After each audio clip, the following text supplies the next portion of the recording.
সরকারের নির্দেশনা পাওয়া মাত্রই বন্ধ হয়ে গেল সিলেটের সব শপিং মল, সেই সাথে অনেক ব্যবসা প্রতিষ্ঠান। আমরা যদি বলে থাকি সরকার নির্দেশিত প্রজ্ঞাপন জারি করা হয়েছে যে সন্ধ্যা 6টা থেকে বাংলাদেশের সব দোকানপাট একসাথে বন্ধ করা হবে, শুধুমাত্র নিত্য প্রয়োজনীয় জিনিসপত্র বাদে এবং সেই সাথে ফার্মাসিউটিক্যাল আইটেম সেগুলা অর্থাৎ মেডিকেল সামগ্রী বাদে সবগুলোই বন্ধ করা হবে।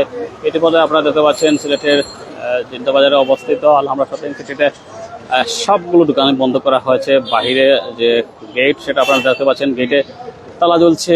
সব মিলিয়ে বলা চলে যে সরকার নির্দেশিত মোতাবেক সেটা মেনে চলছে আলহামরা আলহামরা শপিং সিটি।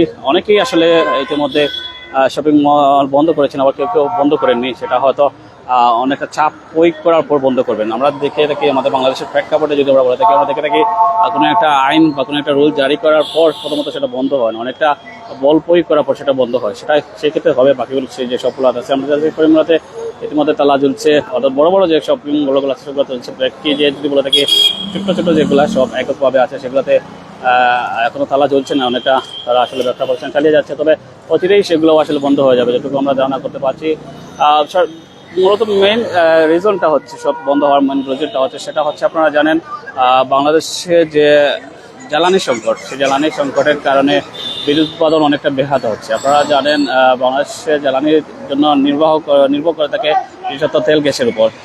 সেই ক্ষেত্রে আপনারা তেল অন্যতম একটা মাধ্যম, সেই মাধ্যম আপনারা জানেন ইরান ইসরায়েল যুদ্ধের একটা বড় একটা প্রভাব পড়েছে। এই যুদ্ধের কারণে বাংলাদেশে পর্যাপ্ত পরিমাণে যে জ্বালানি আসার কথা সে আসছে না, যদিও সরকার সেটা বলছে মুখে যে সরকার আসলে সেই নিয়মগুলো মেনে চলছে, সরকারের কাছে পর্যাপ্ত মজুদ আছে। আসলে কিন্তু বাস্তব প্রেক্ষাপটে দেখা যাচ্ছে অনেকটা ঘাটতি, অনেকটা জায়গায় আপনারা জানেন বাংলাদেশের 8টি জেলায় তেল সরবরাহ বন্ধ করে দেওয়া হয়েছে। অর্থাৎ সব মিলিয়ে একটা হজরবল অবস্থা।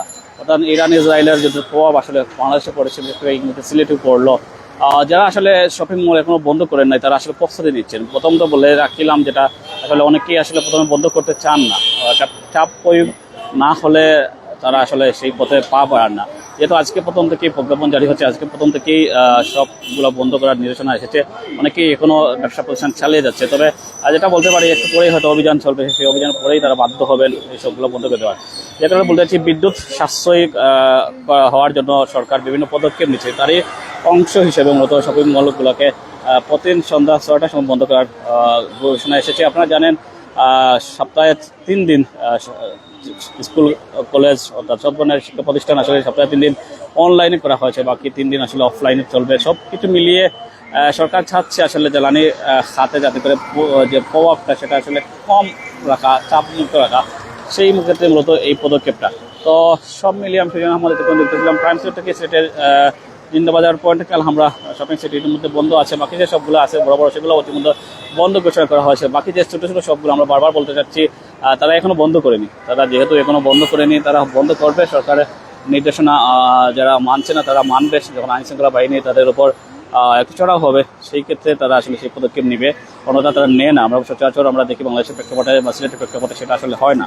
সো এই অপেক্ষায় হয়তো তারা আছেন। তবে যেটা সরকারি প্রজ্ঞাপন জারি করা হয়েছে সেটা সন্ধ্যা 6টা থেকে সব দোকানপাট বন্ধের ঘোষণা ইতিমধ্যেই কার্যকর হতে চলেছে। বাংলাদেশের বিভিন্ন প্রান্তে সেটা চলছে, কোথাও কমভাবে, কোথাও শক্তভাবে, কোথাও ডালাভাবে। ওকে।